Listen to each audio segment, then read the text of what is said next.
व्याख्यान में आप सबका स्वागत है। इस व्याख्यान में हम रघुवंश महाकाव्य के प्रथम सर्ग के 66वें श्लोक से पढ़ना प्रारंभ करेंगे।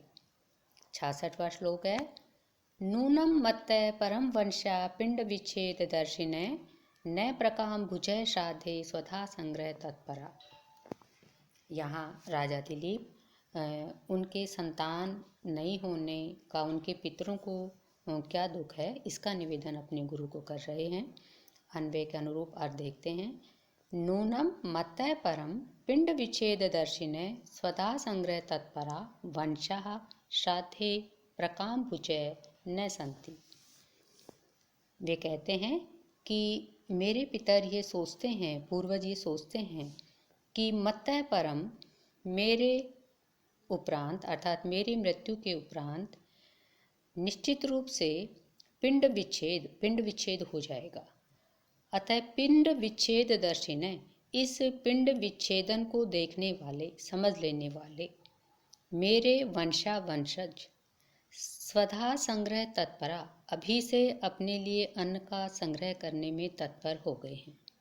और इस कारण श्राद्धे प्रकाम भुजय न संति, वे श्राद्ध में इच्छा अनुसार भोजन नहीं करते हैं। राजा दिलीप यहाँ कह रहे हैं कि मैं अपने पूर्वजों को जो श्राद्ध में हविष्य अन्न प्रदान करता हूँ, पिंडदान देता हूँ, तो उसका वे इच्छानुसार ग्रहण नहीं करते। क्यों नहीं करते? क्योंकि उन्हें इस बात का भान हो गया है कि संतान नहीं होने से आगे राजा दिलीप के पश्चात उनको पिंडदान देने वाला कोई नहीं रहेगा। अतः इस बात को समझकर वे अभी से अपने लिए स्वधा अन्न का संग्रह करने में तत्पर हो गए हैं। और इस कारण वर्तमान में मेरे द्वारा जो श्राद्ध में भोजन दिया जाता है उसका भी वे भली भांति ग्रहण नहीं करते हैं। यह बात राजा के द्वारा अपने गुरु को बताई गई है। अगला श्लोक, मत परम दुर्लभम मत्वा नूनम आवर्जितम मया पयः पूर्वैः स्वनिश्वासैः कवोष्णम उपभुज्यते।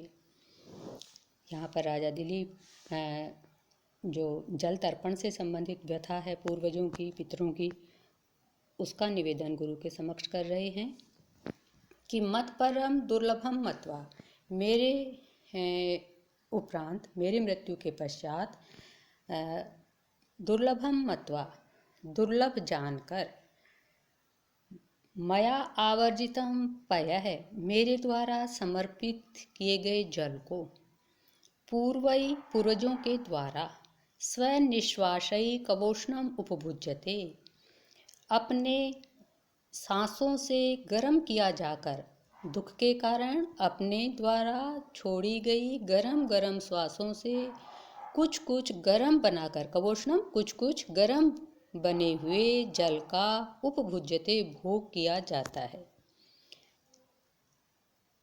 अर्थ एक बार और बताया जा रहा है। वे कहते हैं कि मेरे पूर्वजों को यह बात पता है कि संतान नहीं होने से मेरी मृत्यु के उपरांत ये जल तर्पण उनको दुर्लभ हो जाएगा। तो इस बात को समझकर वे कहते हैं कि मेरे द्वारा जो जल तर्पण किया जाता है, समर्पित किया जाता है पूर्वजों को, तो पूर्वजों के द्वारा चिंता के कारण या दुख के कारण गरम सांसें छोड़ी जाती हैं और उन गरम निश्वासों से वह जल गरम हो जाता है और उस कवोष्णम कुछ कुछ गरम बने हुए जल का ही वे उपभुज्यते, उनके द्वारा उपभोग किया जाता है। तो इस तरह से उनके पितरों की जो उनकी मृत्यु के पश्चात जल तर्पण से संबंधित व्यथा है, उसका निवेदन राजा के द्वारा गुरु के समक्ष किया गया है कि भविष्य में जल तर्पण प्राप्त नहीं होने की चिंता से उनके पूर्वज भी दुखी हैं। अगला श्लोक, सोहम इज्जा विशुद्धात्मा प्रजालोप निमीलित प्रकाशश्च लोकालोकैवाचल है। यहाँ पर राजा अपनी दशा उस लोकालोक पर्वत के समान बता रहे हैं,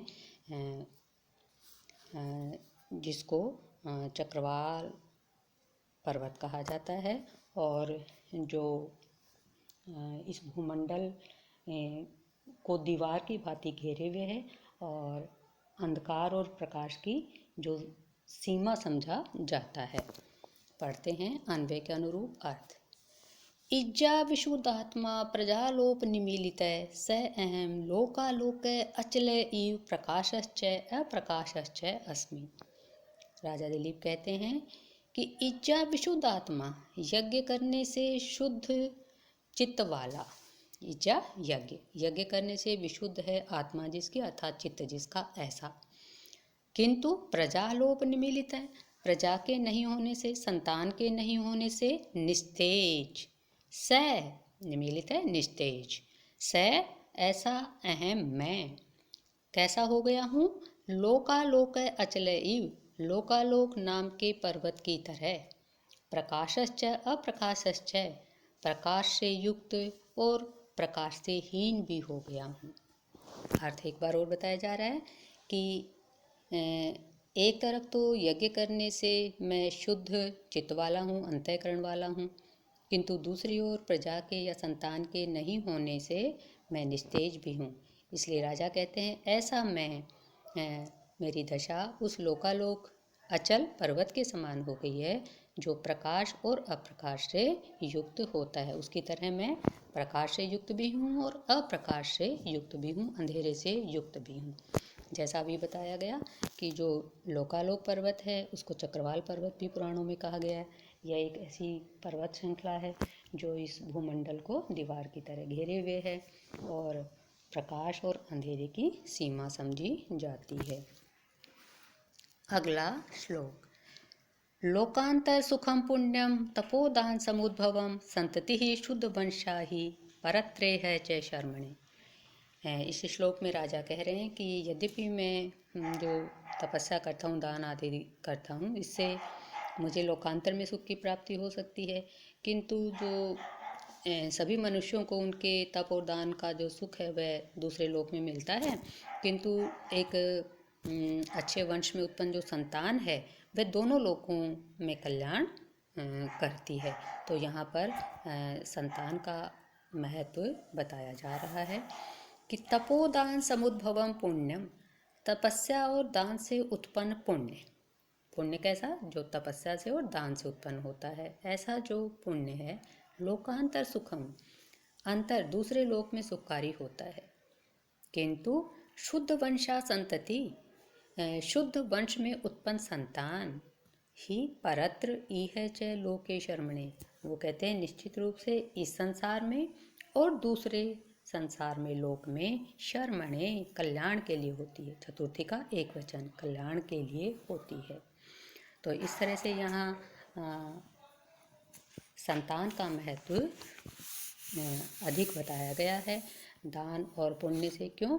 क्योंकि संतान यहाँ इस श्लोक में भी माता पिता की सेवा आदि करके उनको सुख पहुँचाती है और उनकी मृत्यु के पश्चात भी उनको पिंडदान और जल तर्पण आदि से सुख प्रदान करती है।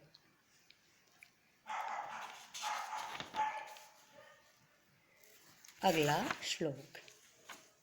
तया हीनम विधातर माम कथम पश्चन्य दूयसे सिक्तम स्वयमेव स्नेहाद वंद्यम आश्रम वृक्षकम।